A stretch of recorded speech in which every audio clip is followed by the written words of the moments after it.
ESPN 94.1 FM and AM 930 present The Drive.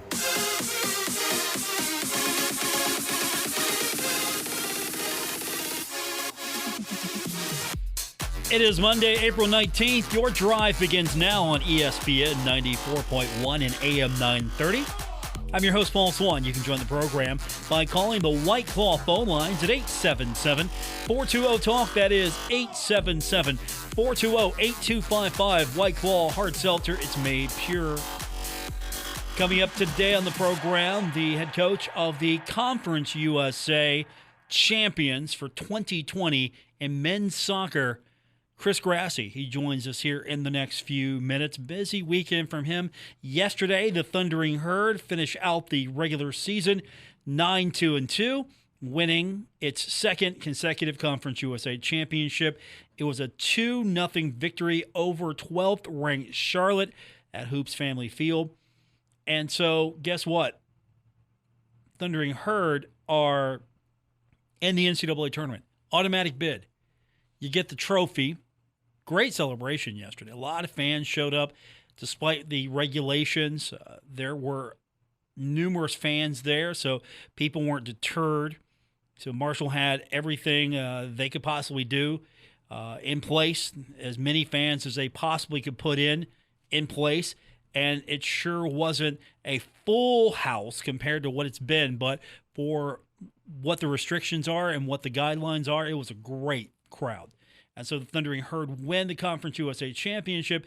Now, Thundering Herd in the tournament will take on the Fordham Rams, second round of the NCAA Tournament.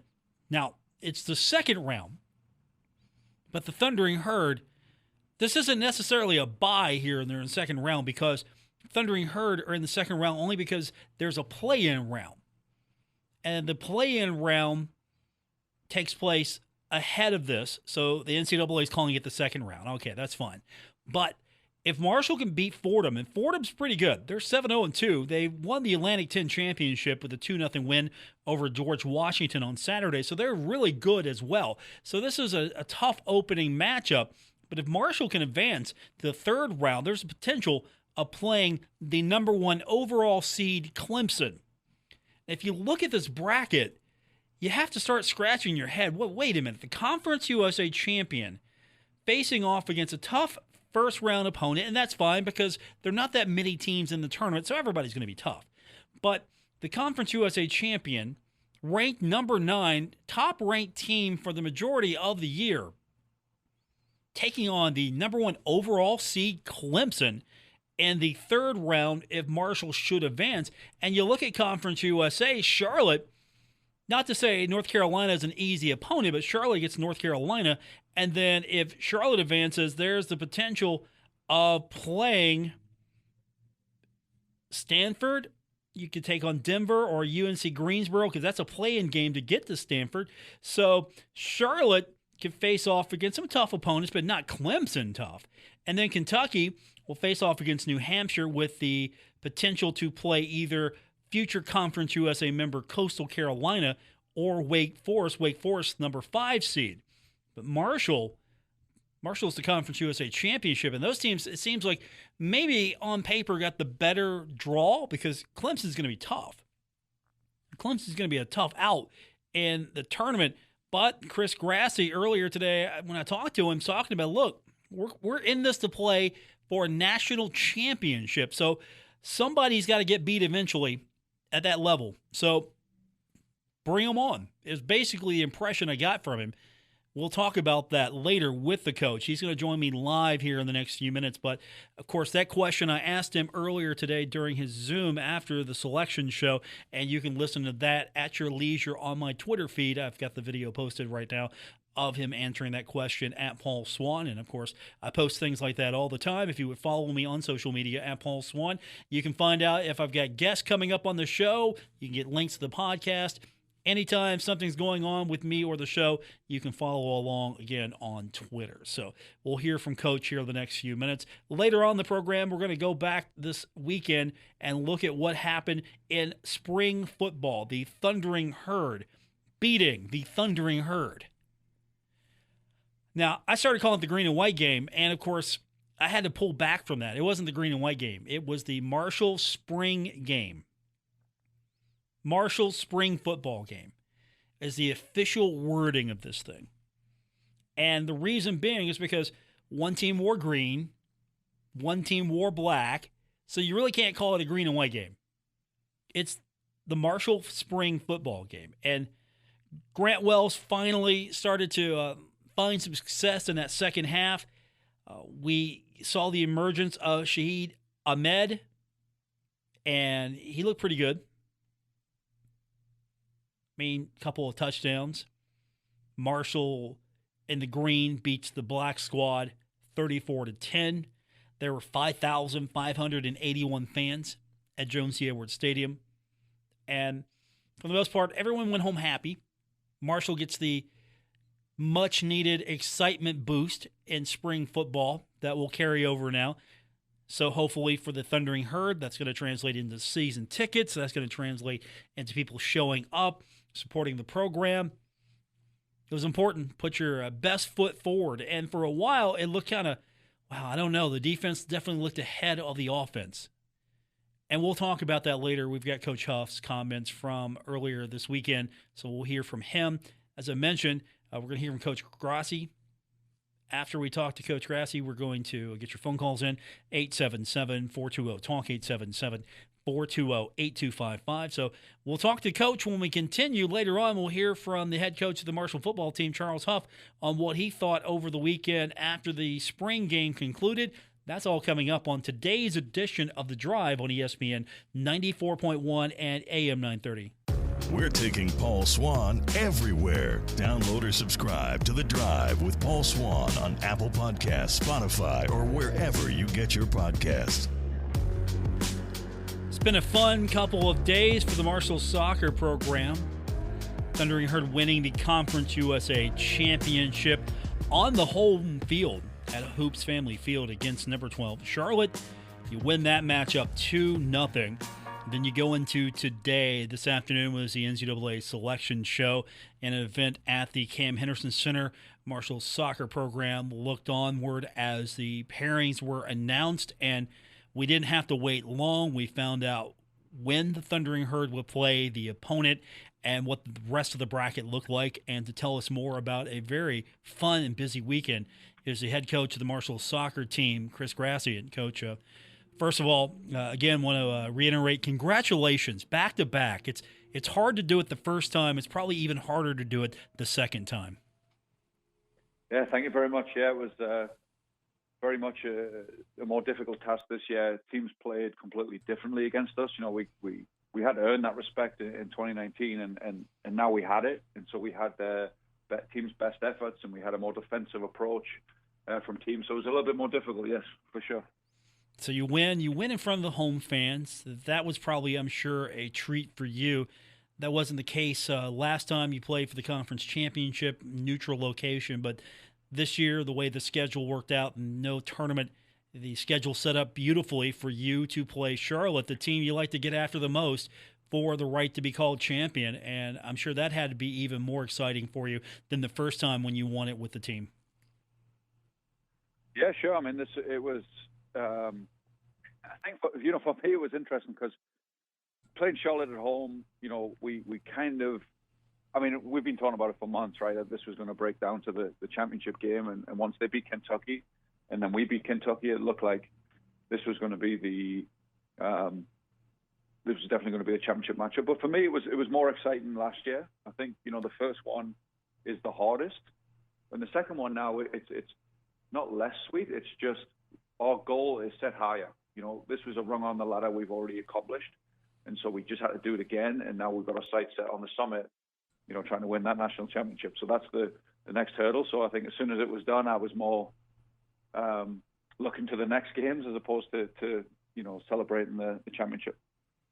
So you get to watch the selection show this afternoon at Henderson Center on the big screen, and your team's all set, ready to go, and you see the pairings, and you find out your opponent. You've got Fordham, and we'll talk about the rest of the bracket in a second, but right off the bat, you get a tough opponent in Fordham.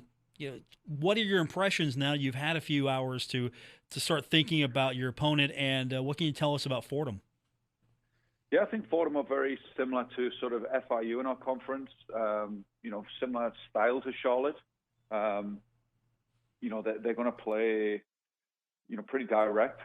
We had played against their coach when I was at Division II for Charleston. We played against them when he was at Adelphi, and so it'll again be a clash of styles. We'll try and keep the ball and play, and they'll, try and pump it along and fight for things. So it'll be definitely a different challenge, a similar challenge to what we faced this year, but obviously different circumstances with the NCAA tournament, everything on the line.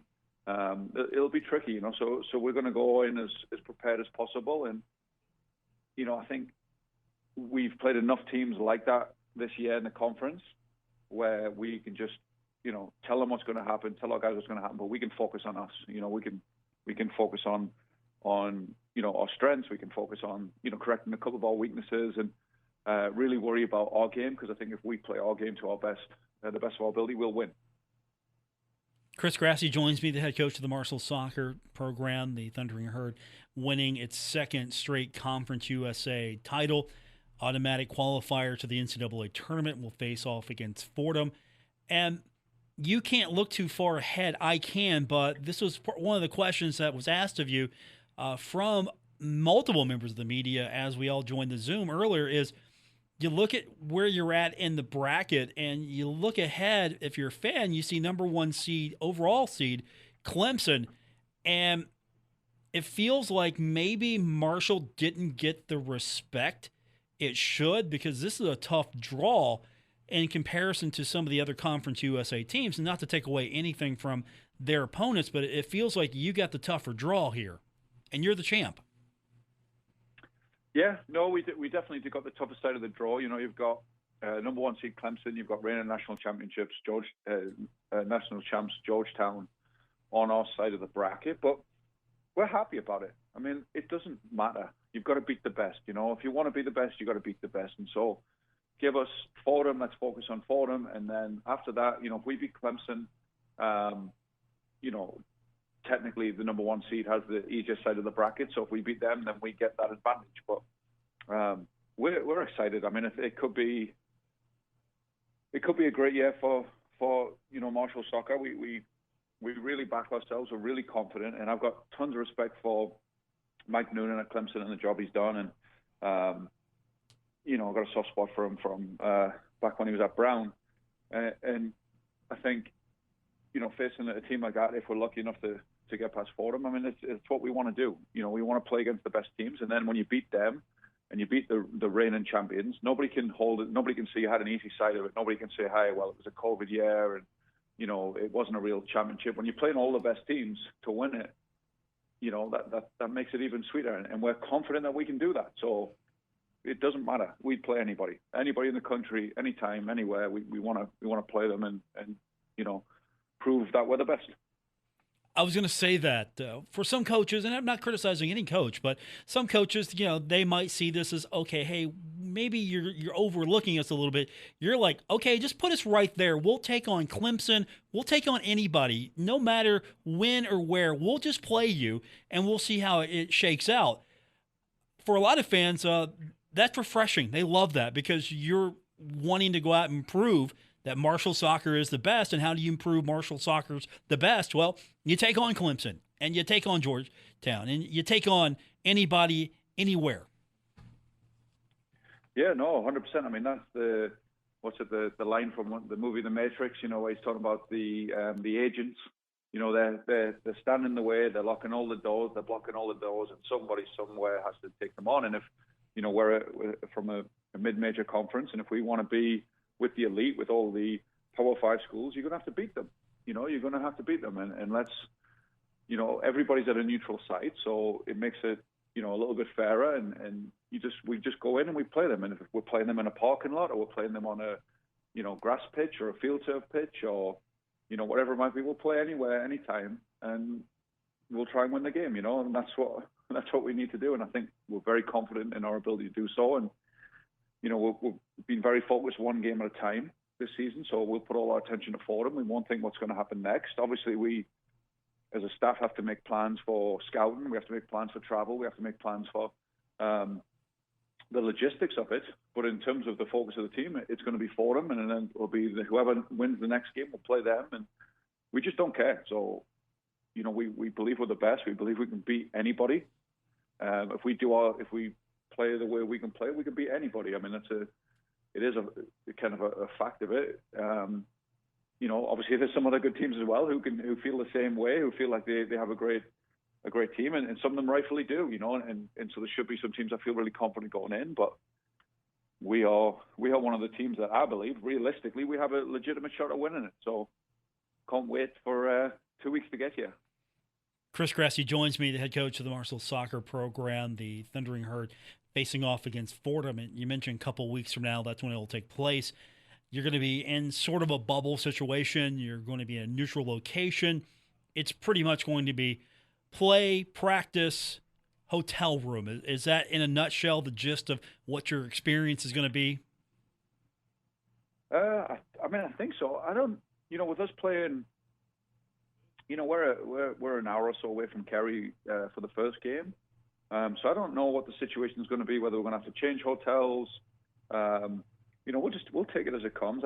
They haven't given us a ton of information about what it's going to look like and where we're going to be staying and all that stuff. So I think it's going to be difficult to do it like a bubble, and to be fair to our guys, I mean, everybody on the team is going to be fully vaccinated by the time we go down there. So, they don't have to feel like, the COVID is everywhere, and it's really a, difficult thing. Obviously, we're going to, take our precautions and we'll follow whatever rules the NCAA put in. But I think in terms of peace of mind for the guys, I don't think it has to feel like they're in a bubble like it was in the beginning of the pandemic when they're trying to run some sporting events. I think we can be a little bit more relaxed with it, and I think we can, be in the same room together, and I think we can have conversations of, with over like a team meal or something. I think all those sort of things will come back in, and I think the guys need that. They need that return to normalcy. It's been really stressful on them mentally, and we're excited to get on the road because we haven't had a ton of opportunities this year to get on the road and stay in hotels and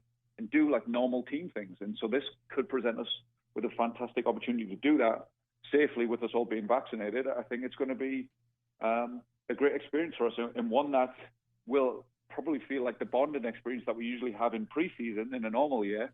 This might give us that opportunity to kind of get to know each other, sing songs on the bus, that sort of thing, where, we kind of haven't been able to do, the fun, or not even the fun, just the hanging out as a team. And so we're hoping that this provides that opportunity. Chris Grassie joins me, Thundering Herd, in the NCAA Tournament, automatic qualifier from Conference USA. And you talked about the quality of Conference USA earlier today. Kentucky gets in, Charlotte gets in, and even a future member in Coastal Carolina gets an at-large bid.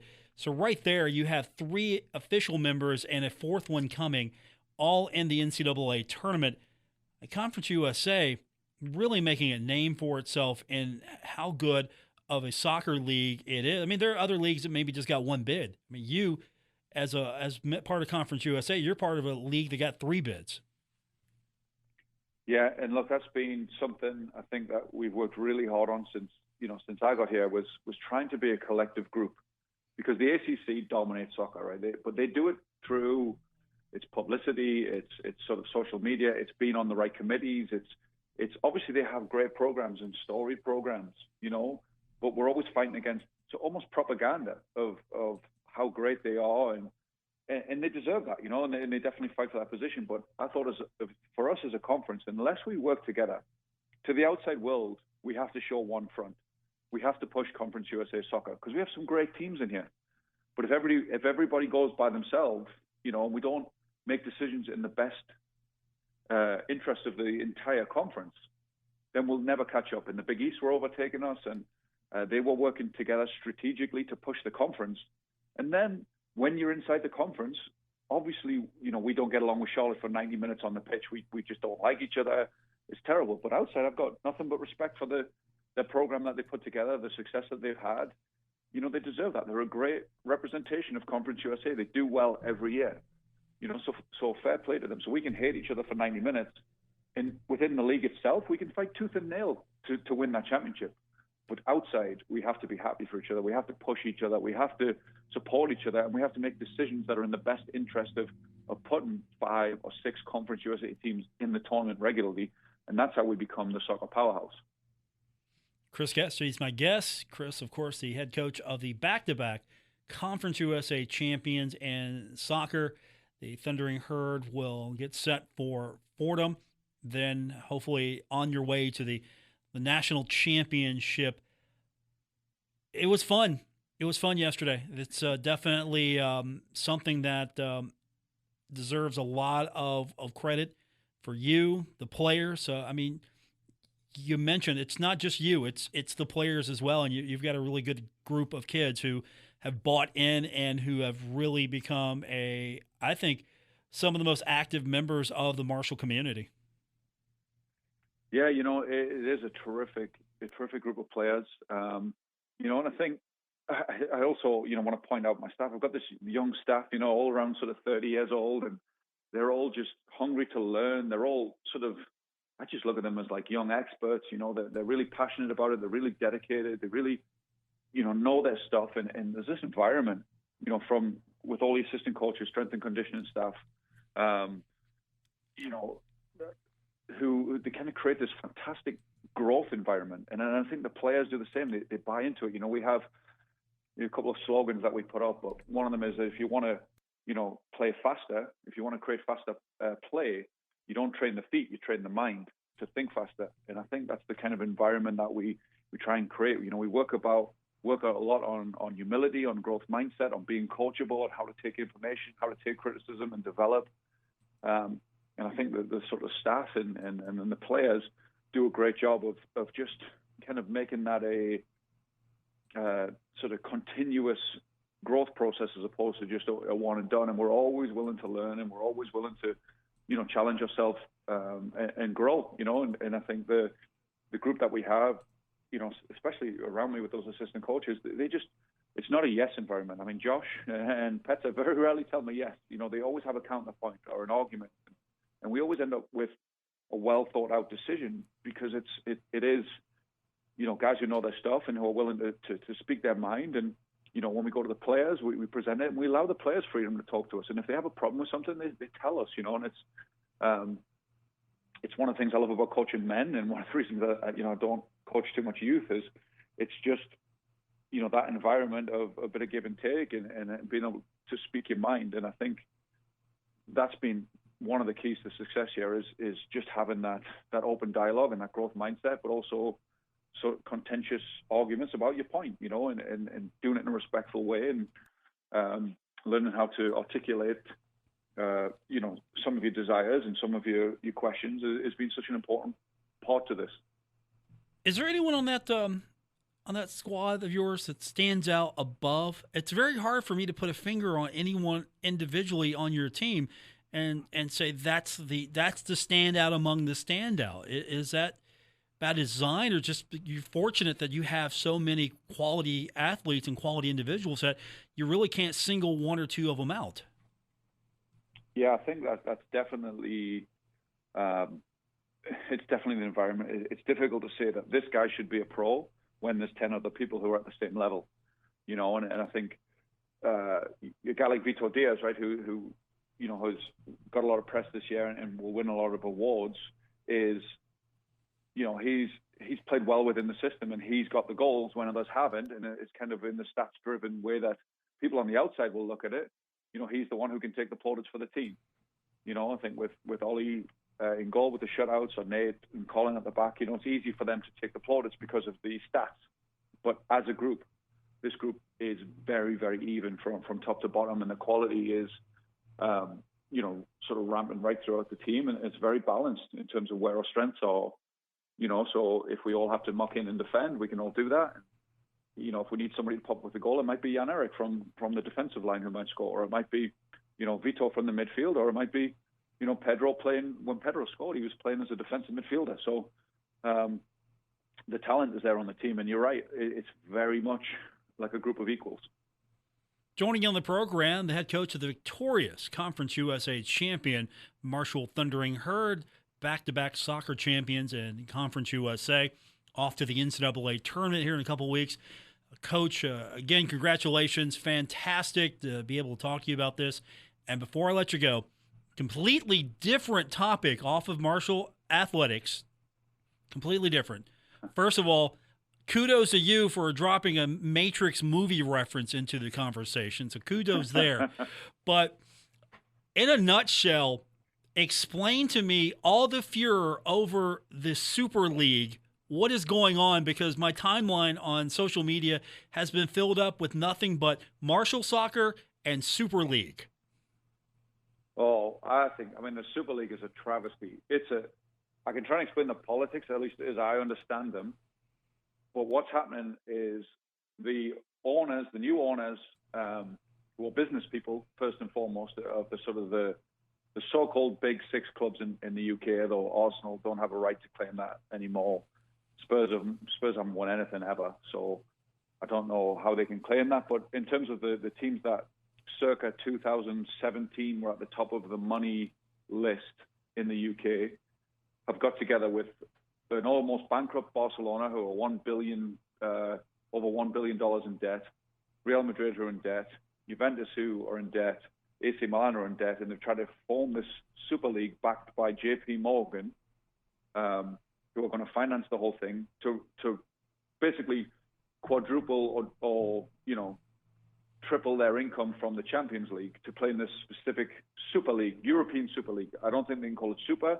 I don't think they can call it European because there's 56 other countries represented in UEFA who have a much more storied history than a lot of these clubs. If you think Ajax, you think Benfica, you think Celtic, you think these teams, Red Star, Belgrade, you think these teams across Europe who represent the history of the tournament, and they're trying to cut these people out and trying to take sort of the big money for themselves. And also they're just the way that the pyramid works, the way it's always worked is you could start a pub team, you could start a local team and invest and build and grow all the way to be European champions. The pyramid was open as long as you met, safety capacity with stadiums and things like that.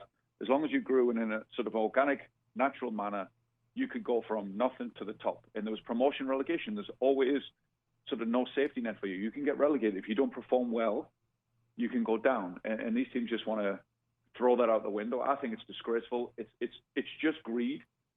It's just greed of 12 clubs, and they're trying to, because they're financially at the top right now, they're trying to, I don't know, how do I say it? They're trying to just destroy the history of what it means to be part of this, the European soccer leagues and in the countries. It's disgraceful. It's just greed. It's sickening, and I hope they don't get away with it. And I hope they're kicked out of the leagues and really punished to the point where it's not worth it to do them. And I think the English clubs particularly are just silly because the Premier League is winning that battle. They're winning the revenue battle of becoming the game that the world wants to see.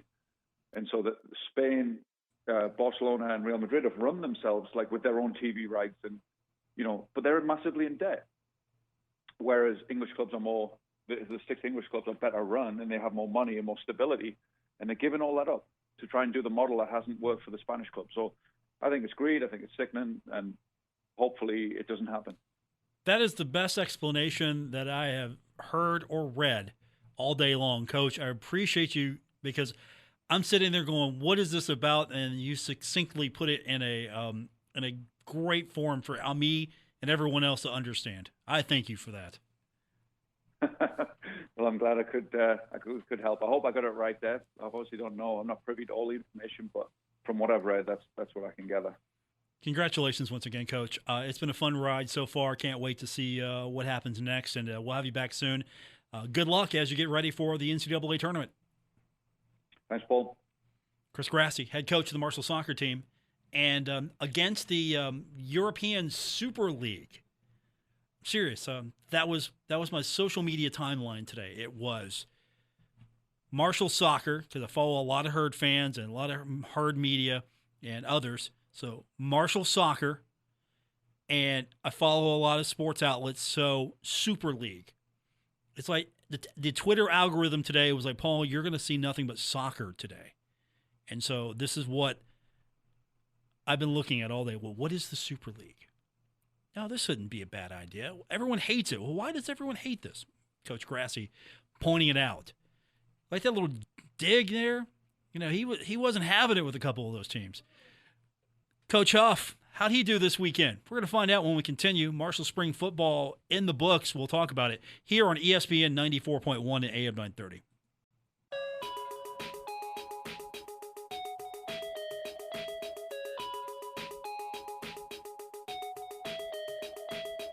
This is The Drive with Paul Swann on ESPN 94.1 FM and AM 930.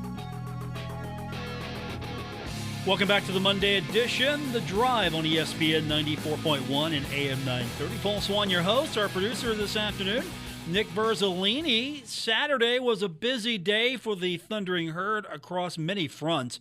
Softball was in action. Baseball was in action. Baseball split their 4-game series with FIU, so that's a step in the right direction for the baseball team. Softball gets 3 out of 4 games this series against FAU, so some good things happening there. And, of course, Nick, the green and white oh, wait, I can't call it that, Nick. I can't call it that. I got to call it the spring game because the jerseys were green and black. I didn't hear too much about that, though. I always kind of wonder if Herd fans would get a little miffed that it wasn't green and white.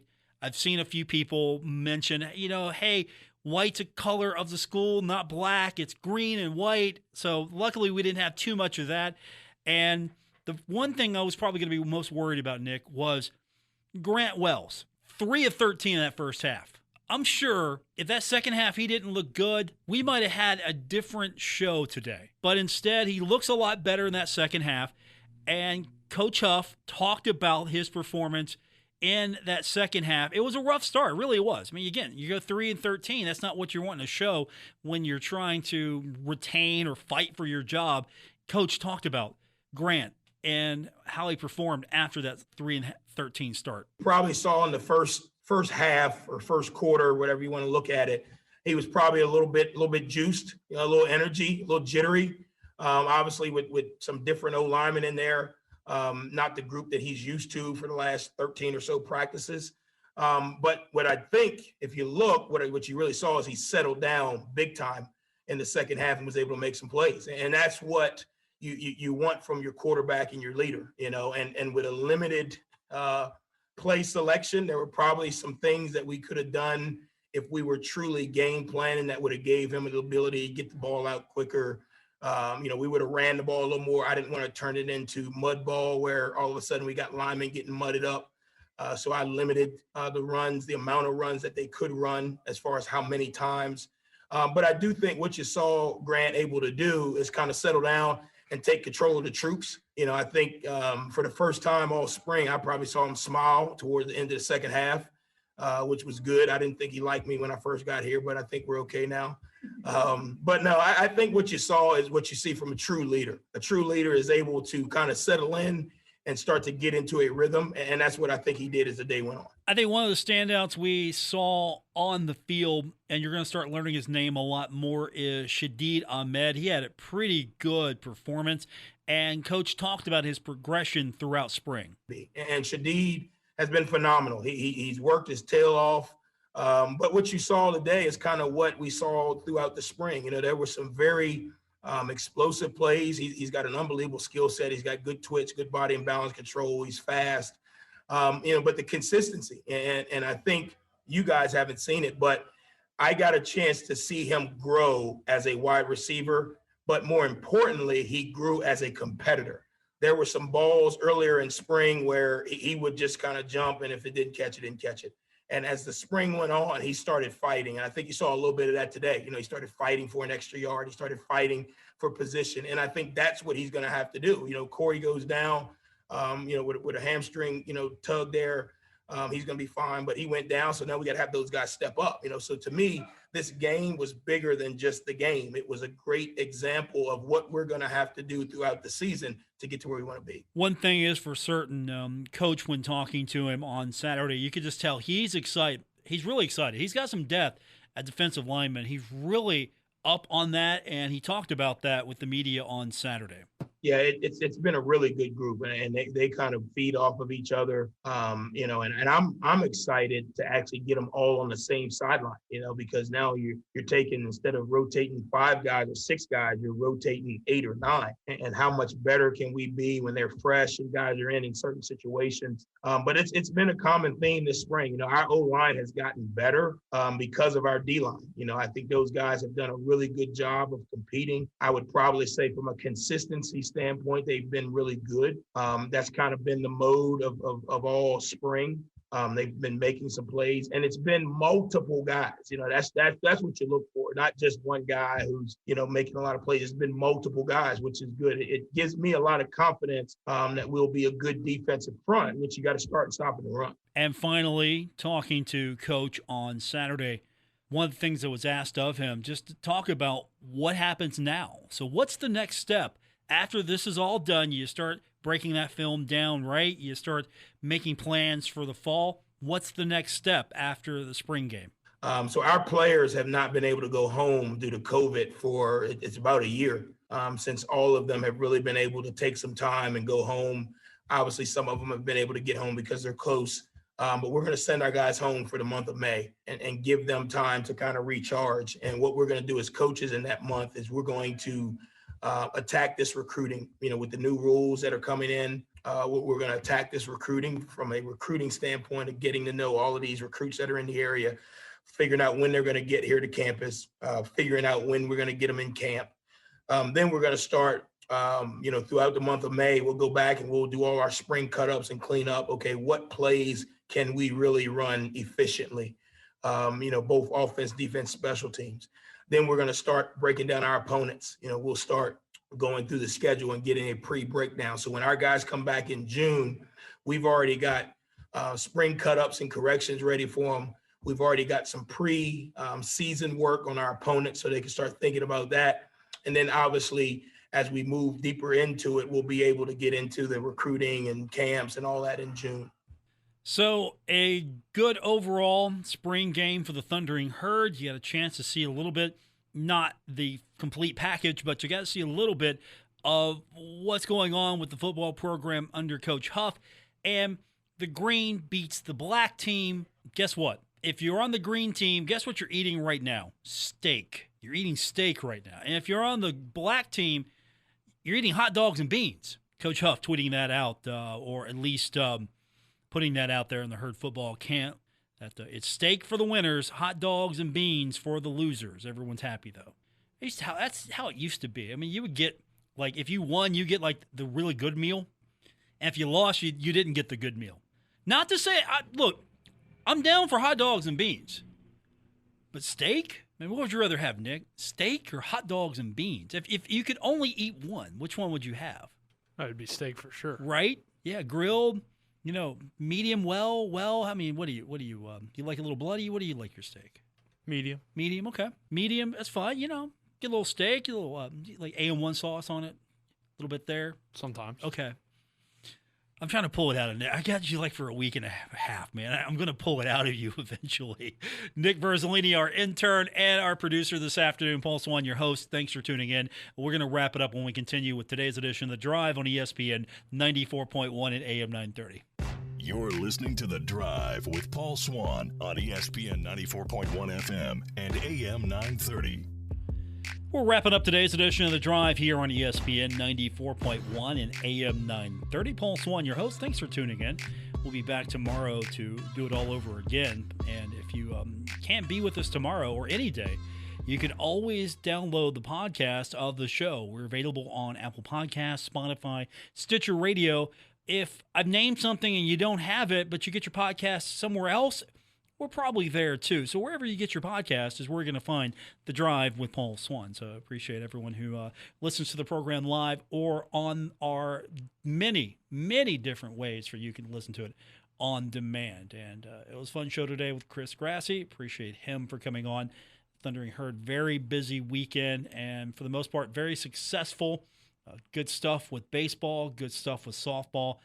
Tennis did not have such a good outing with Syracuse getting set for the Conference USA Tournament. We'll try to get Coach Mercer on later this week to talk to him. And, of course, we've got soccer to get ready for here in the next couple weeks. It's going to be May 2nd, and it's going to be, I believe, 1 p.m.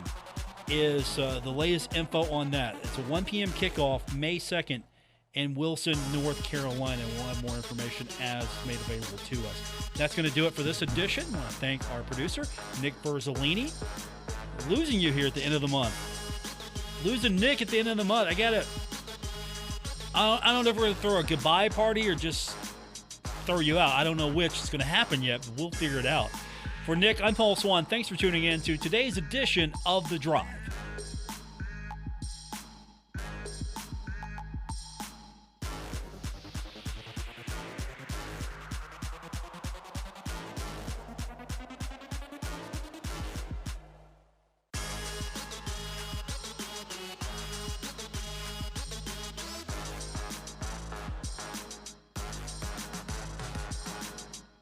WRBC Huntington, W227BS Huntington, your flagship home of the Marshall Thundering Herd and The Drive with Paul Swann, ESPN 94.1 FM and AM 930.